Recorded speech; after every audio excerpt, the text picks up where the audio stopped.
What's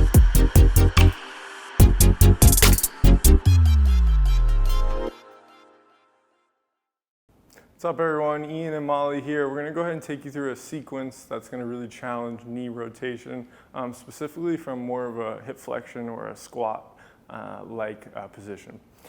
So the first thing that we're going to do is just really establish what we're talking about. So we're going to have someone use the slider in the ideal world. You could post up and have your lift your forefoot so just your heel stays down.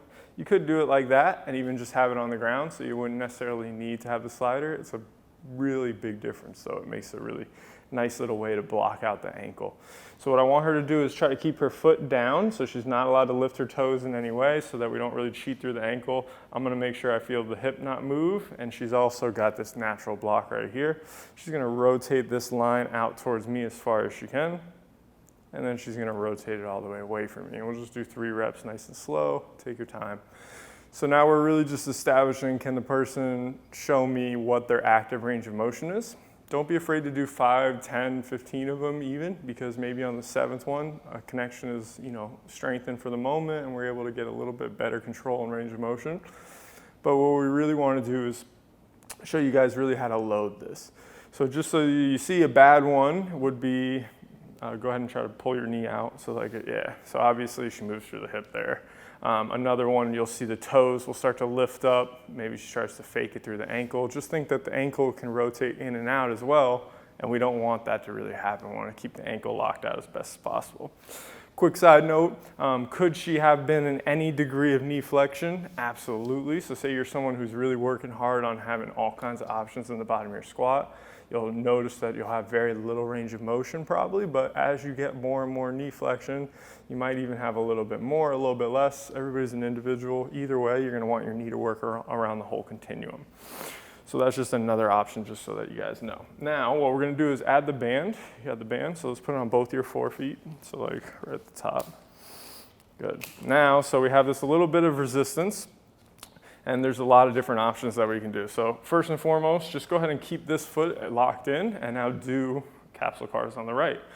So we've added resistance to make external rotation harder. So she's going to be feeling this outer hamstring working to really pull that knee into that external rotation. We've also added a little bit of load on that eccentric going that way. So the band is pulling her, and she's having to slowly resist if we go nice and slow. So it's a good way to get strength in this direction and even control going the other way. Now the other foot can obviously stay right there, or what we can do to make it harder, go ahead and take this knee and externally rotate it so that the foot rotates out, and now just push that down into the ground. So now she's got that working. She's got to squeeze this and now do reps over here. So now we have an isometric on the left knee and the left foot and the left hip even, which most people have trouble with getting the adductor to squeeze and that knee to go that way. It's perfectly fine. It's very, very low load. We want your knee to be able to be strong in multiple angles. And now relax, bring them both in. So that's totally an option. She could have done reps side to side. We could do all kinds of pairings in either direction. But the last thing that I do want to show you from this is basically, if I was to take this off, and for most people, this is going to be a better strategy anyway, honestly. We just didn't show it because in terms of setting up the camera, it's a little easier. But for most people, they're going to have a rig, a kitchen table, something like that around. And if you take a regular band, like a red monster band, and just wrap it around there, and then the other end is this, then you'll be able to easily just turn around, switch. But for this, in order, if I'm the coach and I'm with her and we're going to use this setup, now by me pulling out, I've put her to really stress internal rotation. So now she has to work against it. Now as you come towards me, so externally rotate, I'm pulling her, so she's having to resist. Now she's going back in. Good. So obviously be careful with that. It is an extra load, but just by putting it in that direction, I just wanted to show you guys that we're actually loading both directions and the option is there. So everything we showed you in terms of the eccentric neural grooving, just slow eccentrics, holds, isometrics against the band, they can be done on both sides against any really direction. You could even get diagonal with it if you wanted to and get fancy.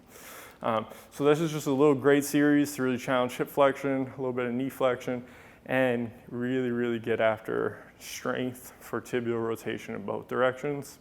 If you have any questions, please let us know. And as always, make sure you consult with someone before you just start loading your knee up.